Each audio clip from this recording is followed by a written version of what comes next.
It was the kind of night that made the city shimmer. Rain had just dried from the pavement, leaving a gloss that caught every street lamp and car light like glass. Pedestrians in tailored coats walked briskly along the avenue, heels clicking, laughter rising from rooftops and courtyards, the kind of sound that says, "We've made it."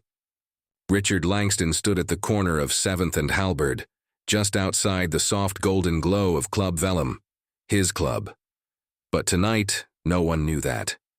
No one saw the man in the dark jeans and the simple navy jacket and thought, "There's the billionaire founder of Langston Tech, the man who built one of the world's most exclusive hospitality brands from the ground up."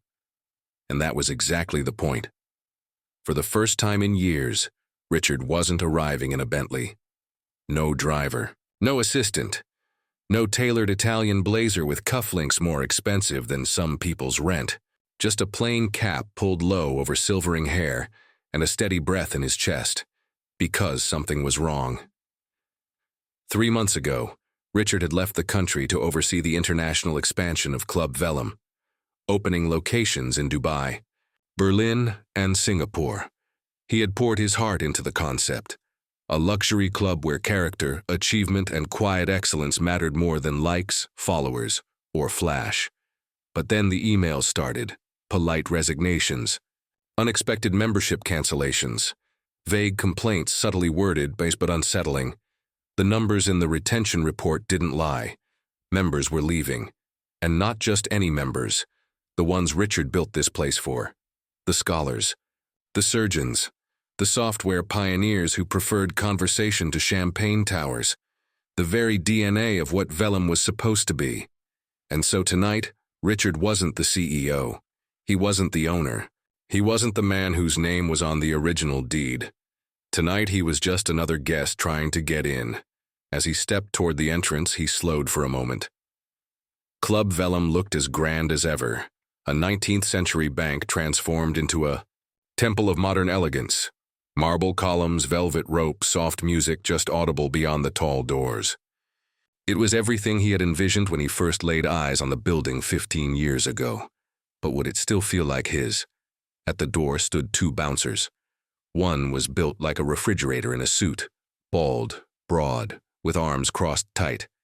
The other was younger, lean, smirking under slicked-back hair and a tattoo sleeve barely hidden beneath his jacket. Richard stepped up calmly. "Good evening." "Membership card?" the older one asked, eyes never quite meeting Richard's. "I'm afraid I left it at home," Richard said, keeping his tone even. "Name's Richard Langston. Should be in your system." The younger bouncer laughed under his breath, just enough to be heard. The older one tapped at his tablet without enthusiasm. "Langston, not seeing it." "You might try again," Richard said politely. "It should be flagged. I've been a member since day 1. "No Langston here," the younger one said. "You sure you got the right place?" "I'm quite sure." The smirk came quicker this time. "Look, buddy, this is Vellum. We've got standards." Behind Richard, a group of influencer types strolled up, laughing loudly, phones already out, designer logos everywhere. One of them, someone from a dating show or a brand campaign, Richard couldn't remember, gave a nod. "Mr. Harlow," the younger bouncer said smoothly, instantly. Unhooking the velvet rope, "Your table's ready." Richard barely blinked as the group swept inside. "Now," said the bouncer, turning back to Richard, "if you're not on the list, there is a courtesy option." Richard raised an eyebrow. "A courtesy option?" The man leaned closer. "Cash, 500, no receipt." There it was. Richard looked at the man for a long moment, not angry, not shaken, just watching, as if he were taking notes, which he was, in a way. Quietly, beneath the surface of his stillness, the situation was sinking in. This wasn't just a rogue employee being shady. This was how things worked now. "I see," he said softly. "Your call."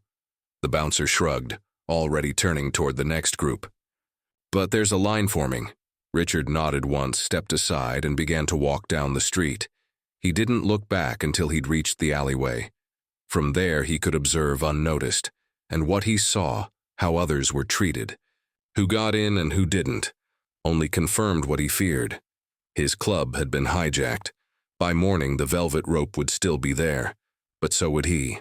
And next time, he wouldn't be alone. The city glowed below like circuitry, its lights blinking in time with Richard Langston's thoughts as he paced his penthouse apartment. Sleepless, silent, simmering. He'd built this view. He'd earned the privilege of floor-to-ceiling windows, of rare art and soft lighting, of watching the skyline blink from the 50th floor while the world slept. But tonight, that privilege felt hollow. He couldn't shake it. The smirk, the casual dismissal, the insult of being shaken down at the doorstep of a place he had created. It wasn't about ego. It wasn't even about the money. He could have bought every building on that block twice over. It was the rot. The quiet kind that grows in your absence. At 3:12 a.m., Richard finally sat down at his desk, opened his laptop, and spoke to the custom, voice-activated system he rarely used anymore. Access Club Vellum archives. Filter member feedback last 12 months, raw files. A soft chime. Then pages of unfiltered complaints.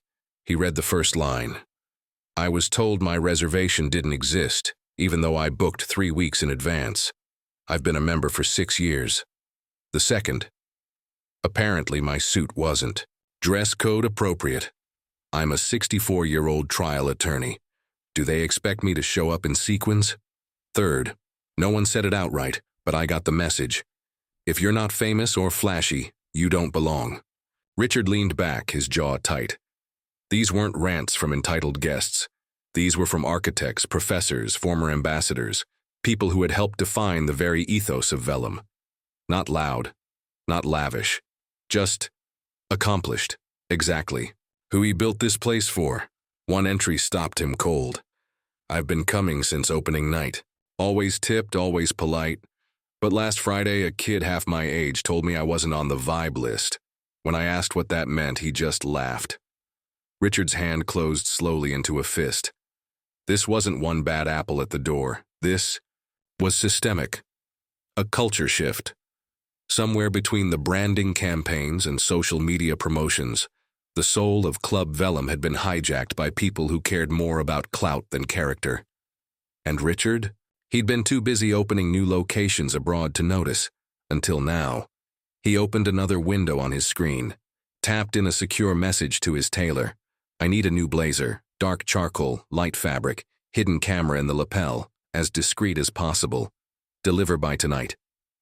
By 6 p.m., the garment arrived in a black box folded like armor. Richard dressed with purpose. The same man from the night before, but with just enough polish to be overlooked as plausible. No logos, no flash. Just tailored lines and quiet. Confidence.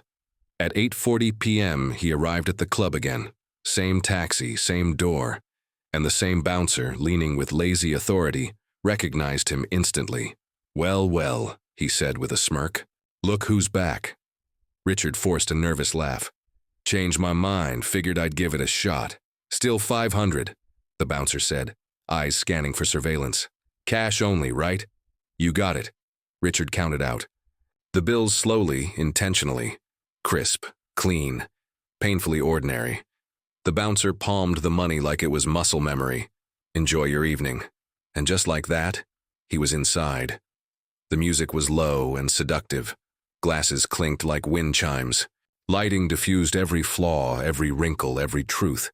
But Richard wasn't here to drink. He was here to see what had taken root in his absence. He drifted through the lounge, blazer quietly blinking a green light every 10 seconds. A silent witness to corruption. Near the bar, 2 influencers posed for photos in front of a wall-sized art installation. Neither noticed the artist's signature in the corner.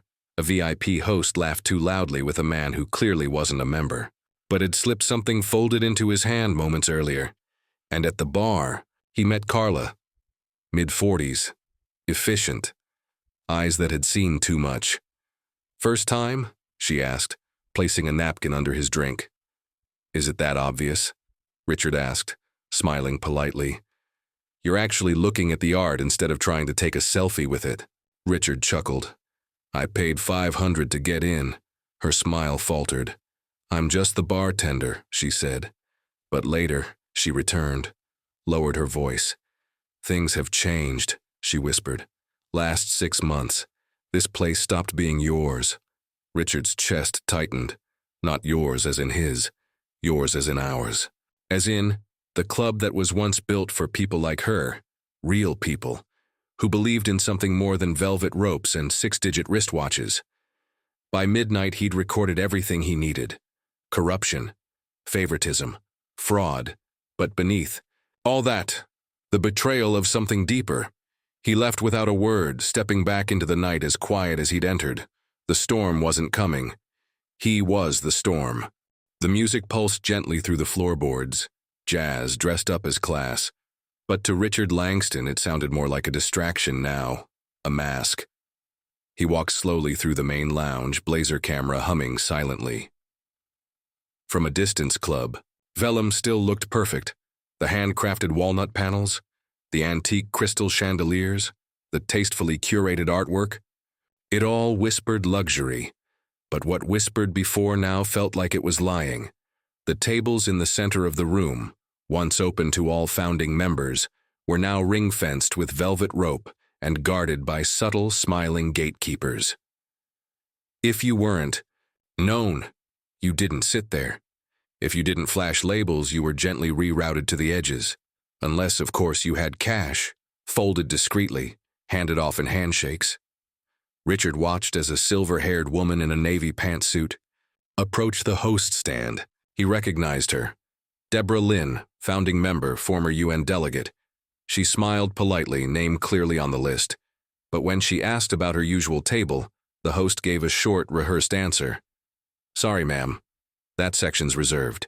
Tonight, Richard tracked her with his eyes as she was led to a far corner. Minutes later, a group of 20-somethings, loud, camera-ready, designer-dripping, were ushered to the very same spot. No apology, no explanation, just status. Behind the bar, Carla moved like water, fast, quiet, always watching. When the rush calmed, she approached Richard again. "You're not like the others," she said softly. "What gave it away?" he asked, trying to keep his tone light. "You're paying attention." She wiped down the counter with slow, deliberate strokes. "You paid to get in, right?" 500. Carla didn't even blink. "They've been running their own entrance policy for months. If you look a certain way or tip a certain amount, they'll find your name on a list that doesn't exist." Richard nodded toward the reception desk. "Who's running the show?" Carla followed his gaze. Darren, shift supervisor. He started as a host. Smart, too smart maybe. Found out the cracks in the system and started widening them. And management? She gave a dry laugh. "They are management now. HR reports to Darren. Complaints disappear before they ever make it to corporate." She leaned closer, voice dropping. "They call it the filter." Richard arched an eyebrow. "Internal. Code. They filter who gets in, who gets a good table, who gets treated like a human being. And the criteria?" Carla's expression darkened. "Looks. Followers. Willingness to bribe. Real members, the ones who helped build this place. They're the first ones filtered out." Richard's jaw clenched. "And no one stopped it?" "Those who tried. Got pushed out. Or fired." She wiped a non-existent spot from the bar, then slid away as new guests arrived. Richard turned back toward the lounge, silent fury rising in his throat. He watched a middle-aged couple be told their reservation didn't exist. He saw the husband pull out his phone, show the confirmation email, only to be met with a shrug and a request for table priority maintenance, a $200 unspoken fee. He saw a man in a tailored but brandless suit quietly slip a bouncer $200, bypassing the guest list entirely, all of it caught on camera. By 11:30 p.m., Richard had seen enough. He passed Carla on his way out. She didn't ask questions. She didn't need to. Outside, the night had cooled. The air smelled faintly of rain and smoke and something metallic. Richard walked 3 blocks before calling his driver. He didn't want to be seen stepping into the car near the entrance. As the Mercedes pulled away, He removed the blazer carefully, placing it in the leather satchel beside him. Inside were hours of video and audio files, proof of everything, every bribe, every lie. Every member pushed out for not fitting the new image. The betrayal cut deeper than expected, not just of him, but of the values he had designed Club Vellum to stand for. Not just beauty, not just exclusivity, but excellence, discretion, respect. And now it was a grift in expensive shoes. Richard closed his eyes. Let the city pass in silence. Let the footage replay behind his eyelids. Tomorrow, the reckoning would begin. But tonight, he let himself feel it, not rage, not vengeance, grief. He had built something meant to last and watched it rot from within. But the roots were still there, and he wasn't done building, not yet. The sun hung low behind the skyline, washing Richard's office in gold. The floor-to-ceiling windows offered a commanding view of the city, but today, he didn't see it. His gaze stayed fixed on the wide screen in front of him, frozen on a still frame from the night before. Darren, mid-laugh, folding a $100 bill into his pocket like it was nothing. A soft knock broke the silence. "Come in," Richard called. The door opened and Carla stepped in. She looked unsure, out of place. In her jeans and cardigan, but her spine was straight. "Thank you for coming," Richard said, standing. "Please, have a seat." "I wasn't sure if I should," she admitted, settling into the leather chair across from him. "I've never been summoned before." "You're not being summoned," Richard said gently. "You're being invited." She gave a skeptical smile. "To what exactly?" He leaned forward, voice low. "To help me clean house." For a moment, Carla said nothing. Then she exhaled slowly, as if releasing something she'd been holding in for months. "It's worse than you think," she said. "I'm ready." And she told him everything. The names. Darren, the puppet master. Lisa and Mark at reception. The Alvarez brothers working the door like a toll booth. Kevin in VIP, extorting guests and fabricating violations to blacklist members who refused to pay. The system, hand signals for incoming high-paying guests. A tap on the earpiece if someone was cold. Not flashy, not famous, not worth accommodating. And the code phrases special accommodations meant bribes. Maintenance fees meant off-the-books cash. Tight list tonight meant pay or leave. They even have a WhatsApp group, Carla added bitterly. They call it the filter. They joke about who they turned away like it's some kind of game. Richard felt the disgust rising again, but he kept his expression still. And management? Complicit. HR reports directly to Darren now. Anyone who questioned things got edged out. He stood, walked to a cabinet, and pulled out a navy folder. Inside was a single page, typed, signed, official. He slid it across the desk to her. "What's this?" Carla asked. "Your promotion," Richard said. "Effective immediately. You're now senior staff liaison. You'll report directly to me." She stared at him, stunned. "But I'm just a bartender." "No," he said firmly. "You're the one person who saw what was happening and didn't look away. You've stayed loyal to what this club supposed to be." "That's not just anything." Her hands trembled as she picked up the paper. "I don't know what to say." "Say you'll help me finish this." Carla met his eyes. "I will." Over the next 2 hours, they worked side by side, building out the digital map, each name, each role, each bribe, each shift, each whisper that slipped through the cracks. The web of corruption began to take shape, not as rumor, but as record, video, financial trails, witness testimony. Richard paused only once, sipping cold coffee, eyes locked on the screen. "They thought I was gone," he said quietly. "They thought I wouldn't notice." Carla leaned back, folding her arms. "They forgot who built the place?" Richard nodded. "Exactly. By nightfall, they had the foundation of a case, not just against individuals, but against a culture, a betrayal.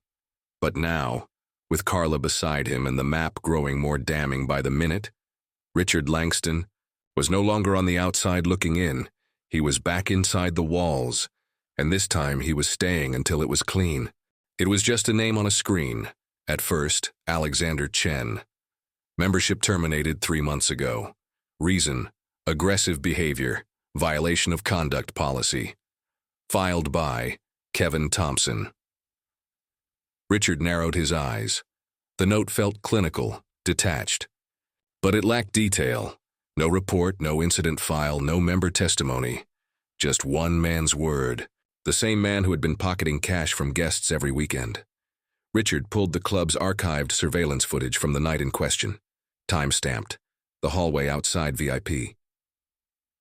He watched. Alexander Chen stood calm, composed. Mid-30s. Trim black suit. Posture of someone used to being listened to. Kevin leaned in, speaking low. Alexander shook his head, then reached for his wallet. Paused, shook his head again. Kevin gestured toward the entrance with a flick of his hand. Security approached.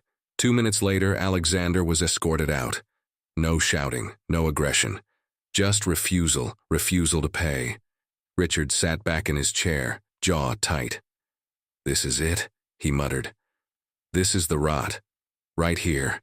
He grabbed his phone and called Patricia Winters, his head of legal. "Pull every file flagged by Kevin Thompson in the last year. I want patterns, and I need contact info for a former member, Alexander Chen." They met the next day at a quiet cafe near the financial district. Alexander arrived early. He wore a gray blazer, a messenger bag slung over one shoulder. He looked wary, but curious. "You're Richard Langston," he said as they shook. "Hands, I am. I wasn't sure if this was a prank." "It's not," Richard said, sliding into the booth. "But I owe you an explanation." He laid out everything: the secret visit, the footage, the corruption. Alexander listened, his fingers pressed together beneath his chin. "So it wasn't just me," he said quietly. "No," Richard replied. "You were part of something much larger, and I'm here to make it right. For a long moment." Alexander said nothing. Then, I helped design that club's second floor." Richard blinked. "Excuse me?" "I'm an architect," Alexander said with a wry smile. "Back when you expanded the lounge and added the private gallery, I was one of the consulting designers. I loved that place. Until the culture shifted. Until I became invisible the moment I stopped playing their game." Richard's throat tightened. "I need someone like you," he said. "Not just as a witness, but as a voice. Help me expose what's happening. Help me fix it." Alexander nodded slowly. "You really mean that?" "I do." "Then I'm in." By the end of the week, Patricia had compiled the data. Kevin Thompson had blacklisted 6 members over the past year. All had one thing in common: they refused to pay under-the-table fees. 3 were women. 2 were senior citizens. All were long-time members. All had simply disappeared. "It's a purge," Patricia said grimly, "of anyone who values dignity over performance." "Not anymore," Richard replied. He turned to Alexander. "Would you be willing to serve as lead plaintiff for a formal complaint?" "I'd be honored," Alexander said. "Good," Patricia added. "We'll pursue civil action and have the grounds to notify regulatory boards. But we'll need more than legal teeth. We'll need a message." Richard looked at both of them. "I already have one," he said quietly. "And we're going to deliver it in the most public way possible." Outside, the city buzzed on, unaware. But inside that small office, the reckoning had begun. And this time, the voices they tried to silence would be the ones that brought them down. The rain whispered against the windows of Richard Langston's private office as a storm gathered over the city and over Club Vellum. Inside, the air was still, thick with focus and quiet resolve. Around a long mahogany table sat 6 individuals, each hand-picked, each sworn to secrecy. Carla Martinez, now officially Richard's senior staff liaison, her face a mix of nerves and fire. Alexander Chen, once blacklisted, now a key figure in the reckoning to come. Patricia Winters, Richard's ironclad legal counsel. 2 discreet ex-federal investigators, heads low as they reviewed surveillance angles and security protocols. And Richard himself, calm, steady, and sharper than he'd been in years. "This is it," Richard began, his voice low but firm. "We won't get a second chance." He tapped the center of the table where a sleek touchscreen glowed to life, displaying Club Vellum's floor plans. Colored overlays marked entrances, camera placements, and staff movement patterns. The epicenter, the grand hall where the club would host its upcoming investor gala, an event everyone believed was meant to attract new capital for expansion. In reality, it would be a controlled implosion. "The gala gives us everything we need," Richard continued. "All the key players will be there, Darren, Lisa, the Alvarez brothers, Mark, Kevin. They'll be in uniform, in motion, doing exactly what they've done for months. Only this time, we'll be watching, recording, and ready." Patricia nodded. "All legal groundwork is in place. The surveillance we've collected is admissible. But tonight, we get real-time confirmation. No one can claim manipulation. Once we go public, there will be no room for denial." Alexander leaned forward. "And the guests?" "Carefully selected," Richard answered. "A mix of real investors, loyal members who've been wronged, and our own undercover personnel. Everyone there will be part of the stage, even if they don't know it," one of the investigators added. "Our team will be stationed at exits. If anyone tries to slip out, they'll be stopped. The moment Richard gives the word, we move." Silence hung for a beat. Then Richard stood, walking toward the adjoining room, where a professional disguise artist was already unpacking prosthetics, lenses, and clothing. "Time to vanish," he said over his shoulder. "Langston stays home. Tonight, James Wilson will be attending." 3 hours before the gala, a man no one recognized stepped into a quiet alley 2 blocks from Club Vellum. His silver hair was now dark and streaked with gray. His signature sharp cheekbones softened. His posture relaxed, his accent slightly modified. Even his gait had changed, from commanding to unassuming. The suit he wore was expensive but not flashy. Tailored to perfection, yes, but devoid of logos or status markers. It was the kind of elegance that whispered instead of shouted. Just enough to pass as moneyed, just enough to tempt corruption. The new man, James Wilson, stepped into a waiting taxi and gave the driver a single word. "Vellum." At 9:00 p.m. sharp, Club Vellum looked like a dream. The marble columns were lit with golden uplights. Red carpet stretched across the sidewalk. Luxury vehicles arrived in slow procession, dropping off figures in gowns and tuxedos, all expecting champagne, charm, and carefully curated exclusivity. Inside, the air buzzed. With practiced elegance, live strings played something soft and classical. Bartenders in silk vests poured drinks with trained flair. Waitstaff glided through the crowd with trays of hors d'oeuvres arranged like jewelry. But beneath the spectacle, eyes were watching. Cameras, some old, some new, recorded everything. At the main entrance, Darren surveyed the scene like a king. He was in his element.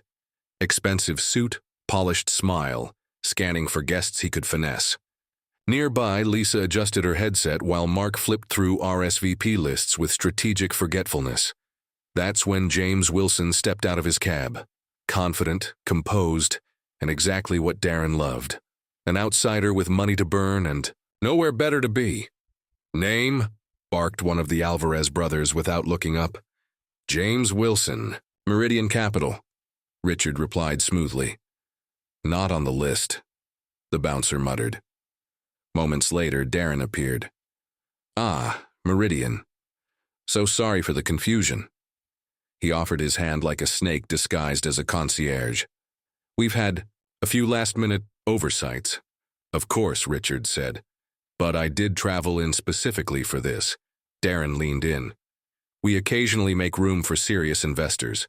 There's a one-night premium access fee, $1,000. "Cash." Richard didn't blink. "I understand." He handed over 10 crisp bills.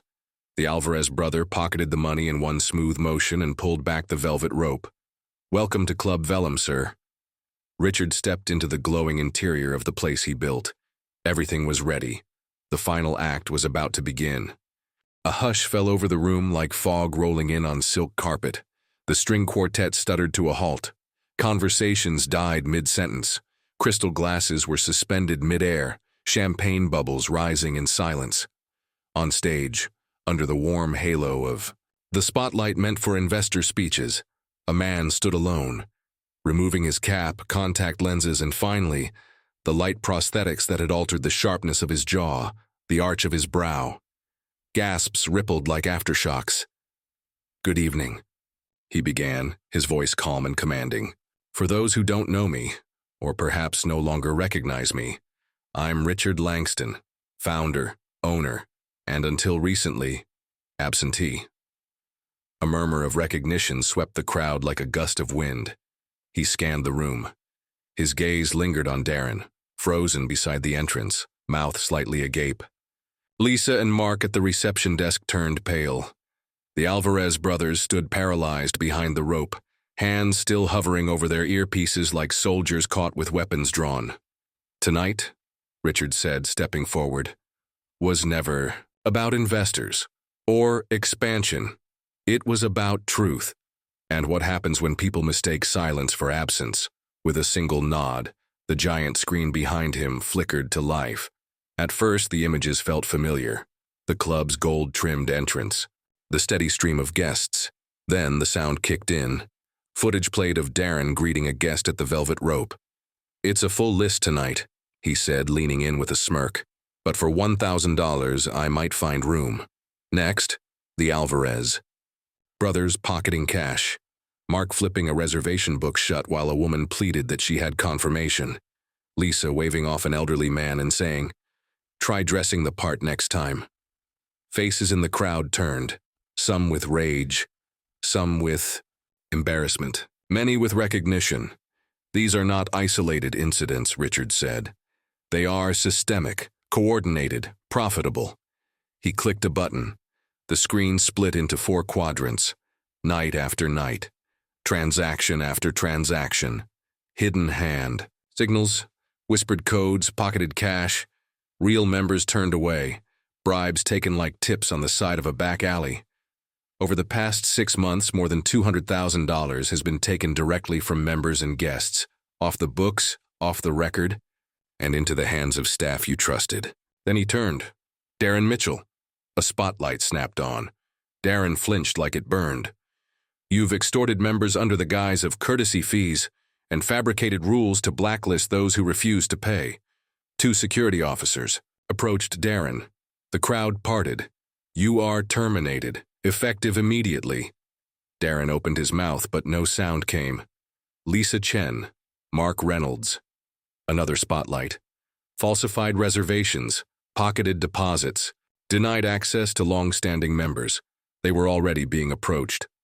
Alvarez brothers, cash bribes for entry, denial of entry to members dressed modestly, including me. Gasps again. A few people even chuckled nervously. "Yes," Richard said. "2 nights ago, I was turned away from my own club, told I didn't belong." He paused, letting the room breathe, then spoke softer, but firmer. "Kevin Thompson, VIP Services. You targeted a man named Alexander Chen, called him aggressive after he refused your invented fee, terminated his membership, damaged his reputation." Richard looked to the back of the room. Alexander stepped forward. The 2 men locked eyes, a moment between strangers now bonded by betrayal and justice. "I'm reinstating your membership," Richard said, "and your dignity." The crowd burst into spontaneous applause. Carla handed Alexander the microphone. "I don't need to say much," he said evenly. "Just this. Truth has a long memory, and tonight, it showed up." Richard returned to Kim, center stage. "To all members who were wrongfully denied, belittled, or blacklisted, your memberships are reinstated effective immediately. You'll receive personal apologies from myself and full credit for lost time." The lights dimmed slightly, casting the room in warm tones again.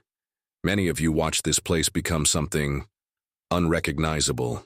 I take responsibility. I turned my attention outward. Growth, expansion, global ambition. But in doing so, I let the foundation rot." He looked directly at the bartender, Carla, standing in the corner with silent tears on her cheeks. "Some of you stayed. You kept the spirit alive, and for that I thank you. As the final names were called, as corrupt staff were escorted out, some in stunned silence, others in quiet tears, the room swelled with a strange, electric kind of reverence. This wasn't just revenge, it was restoration. I cannot erase what was done, Richard said, voice raw now. But I can rebuild, with integrity, with transparency, and with people who understand what this place was always meant to be. He held up a single glass of champagne. Not a toast, he said, softly, a promise. The room echoed with clinks, with cheers, and, for the first time in far too long, hope. Club Vellum would rise again, and this time everyone who belonged would know it. By character, not clothing. By respect, not riches. Justice had arrived. Not in fury, but in full view, and it wore the name Langston like a signature on parchment. 3 months had passed since the nightclub Vellum stopped being a stage for vanity and started becoming a sanctuary again. Outside, the building remained a beacon of elegance, marble columns lit in soft amber, valet attendants in crisp uniforms, and the distant sound of jazz spilling into the summer air. But inside, the transformation ran far deeper than decor. Gone were the velvet ropes within the club, the invisible barriers that once divided patrons by wealth and appearance.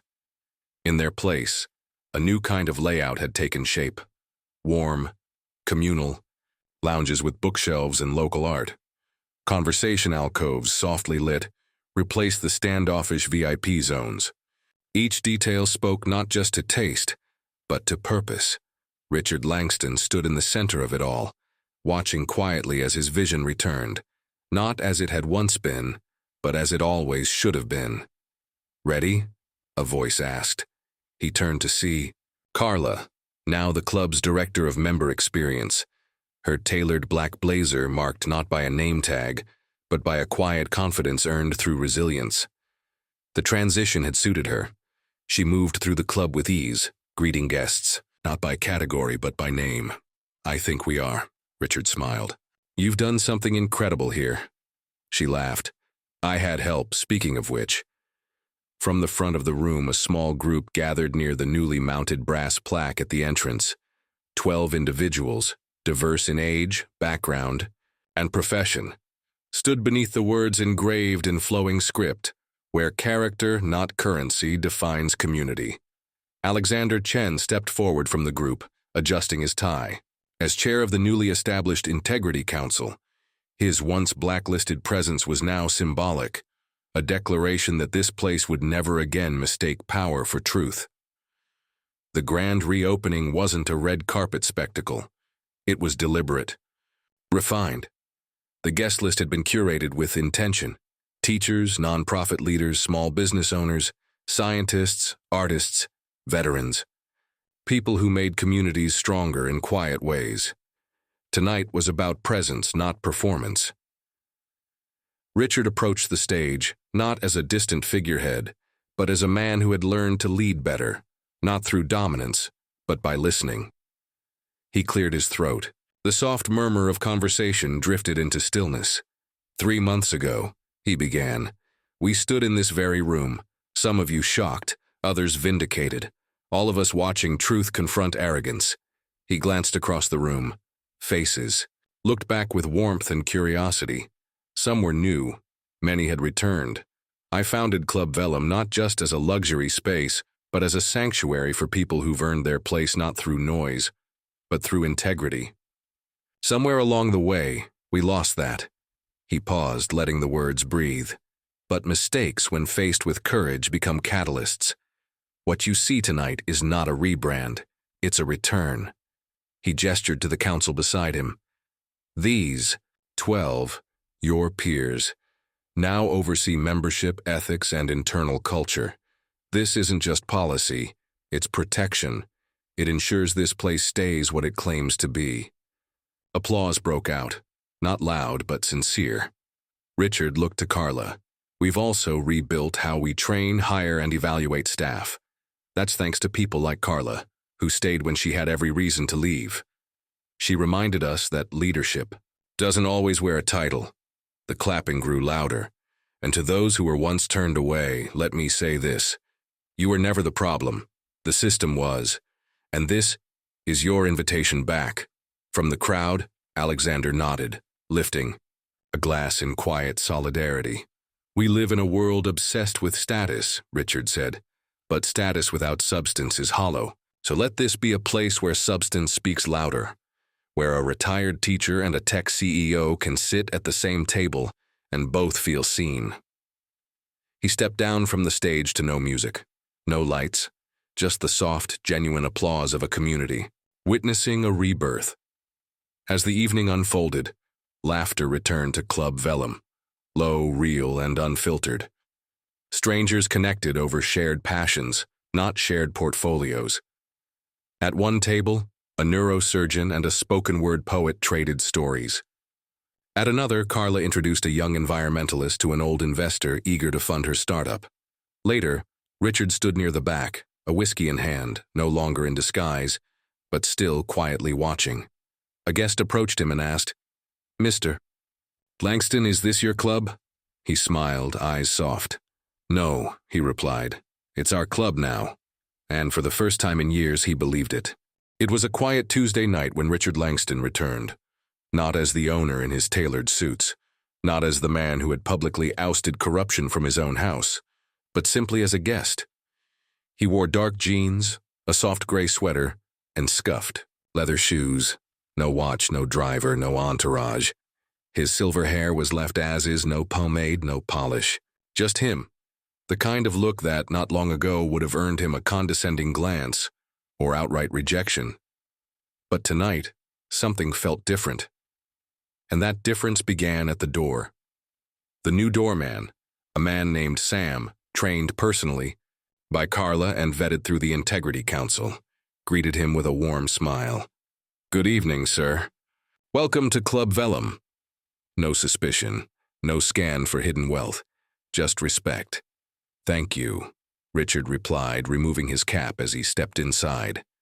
The club glowed softly, alive with quiet conversation and clinking glasses.